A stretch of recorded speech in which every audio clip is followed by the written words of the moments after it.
Allah tabaraka wa ta'ala dit au prophète, et à nous-mêmes, on se doit de le dire, قُلْ لَنْ يُصِيبَنَا, rien ne peut nous atteindre, si ce n'est ce que Dieu, Allah tabaraka wa ta'ala, a prescrit pour toi. Ensuite, Allah il dit, Huwa maulana, tu dois dire cela, c'est notre protecteur.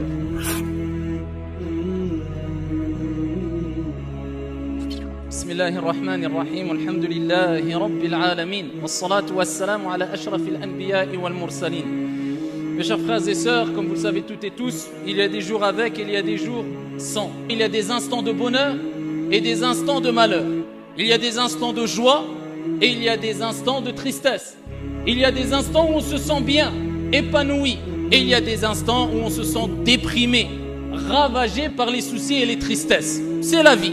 Allah tabaraka wa ta'ala dit dans le Saint-Coran, وَتِلْكَ الْأَيَّامُ نُدَاوِلُهَا بَيْنَ النَّاسِ. Et Allah Jalla wa Ala nous rappelle qu'il y a un jour avec et un jour sans. Et ainsi nous faisons alterner les jours, donc c'est-à-dire bons ou mauvais, parmi les gens. Donc il y aura des instants ou des jours ou des mois avec et des jours ou des instants ou des mois sans. Avec du bonheur et sans bonheur. Avec de la tristesse, sans tristesse. Mais ce qui nous incombe de savoir, ayyuhal ahibba, mes chers frères et sœurs, et là je m'adresse à toutes celles et ceux qui vivent des soucis, des tristesses, des épreuves, et quelque part on vit tous des soucis et des tristesses, des épreuves, on connaît tous plutôt ici ces moments de soucis, de tristesse, ces épreuves petites ou grandes. Eh bien je m'adresse à tout le monde et ainsi qu'à moi le premier, cela ne sert à rien de s'attrister, cela ne sert à rien de baisser les bras, cela ne sert à rien de déprimer, cela ne sert à rien de désespérer, si ce n'est que la tristesse n'engendre que l'accroissement de la tristesse, ne fait qu'accroître la tristesse. L'angoisse ne fait qu'accroître l'angoisse. Kun qawiyan, sois fort et ne sois pas faible. Le croyant fort est meilleur et plus aimé auprès d'Allah tabaraka wa ta'ala que le croyant faible, bien que dans les deux il y a un bien. Mais quand nous parlons du croyant fort, ce n'est pas le croyant fort physiquement.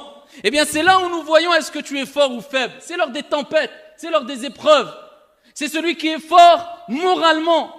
C'est celui qui est fort au niveau de sa patience. Il arrive à se retenir, à prendre sur soi, à patienter.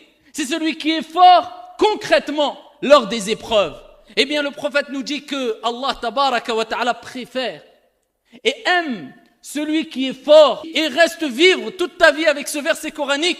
وَعَسَىٰ أَن تَكْرَهُوا شَيْئًا وَهُوَ خَيْرٌ لَكُمْ وَعَسَىٰ أَن تُحِبُّوا شَيْئًا وَهُوَ شَرٌّ لَكُمْ وَاللَّهُ يَعْلَمُ وَأَنْتُمْ لَا تَعْلَمُونَ. Vous pouvez avoir de l'aversion pour une chose. Vous pensez que c'est un mal alors que c'est un bien.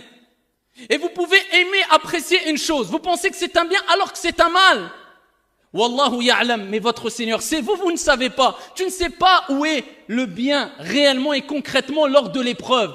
Peut-être que le bien va t'apparaître au bout de 2 jours, au bout d'une semaine, au bout de 6 ans, au bout de 20 ans et tu vas te dire Alhamdulillah que j'ai eu cette épreuve. Et si c'est pas sur cette vie d'ici-bas, sur cette terre, eh bien c'est lors de ta mort ou après ta mort. Quand on te servira sur un plat de façon métaphorique, eh bien la récompense que tu auras accumulée à travers ta patience. Inna Allaha ma'as sabirin. Ce n'est pas pour rien qu'Allah rappelle qu'il est avec les patients. Et qu'Allah tabaraka wa ta'ala aime, yuhibbu. Il aime les gens patients, les gens endurants, les gens forts moralement, psychologiquement, qui sont intelligents, clairvoyants, sages. Ils savent comment réagir lors des tempêtes. Eh bien, tes épreuves, comparées à ceux qui ont des plus grosses épreuves, et à la plupart des êtres humains sur la surface de la terre, regarde, allume la télé, regarde les infos, et regarde ce qui se passe partout dans le monde. Regarde les catastrophes, regarde le nombre d'opprimés, regarde le nombre de pauvres, regarde le nombre de personnes qui n'ont même pas de l'eau à boire, et ils ne savent même pas c'est quoi manger à leur faim. Avec cela, si tu ne te remets pas en question et tu ne dis pas Alhamdulillahi ala kulli hal, c'est que tu as une déficience dans ta relation avec ton Seigneur et quant à la reconnaissance vis-à-vis des biens de Dieu sur toi. Ni plus, ni moins. C'est pour ça qu'il faut aller de l'avant, ayyuhal ahibba, et on a tout pour aller de l'avant. Allah tabaraka wa ta'ala nous dit, comme il a dit au prophète alayhi salatu wa salam, de dire, Qul, dis, لن يصيبنا إلا ما كتب الله لنا هو مولانا وعلى الله فليتوكل المؤمنون. Allah tabaraka wa ta'ala dit au prophète, et à nous-mêmes, on se doit de le dire, قُلْ لَنْ يُصِيبَنَا. Rien ne peut nous atteindre si ce n'est ce que Dieu, Allah tabaraka wa ta'ala, a prescrit pour toi. Ensuite, Allah il dit, Huwa maulana. Tu dois dire cela. C'est notre protecteur. Subhanah. Huwa maulana. Wa ala Allahi falyatawakkali. Et c'est en Allah azza wa jal que doivent placer les croyants leur confiance.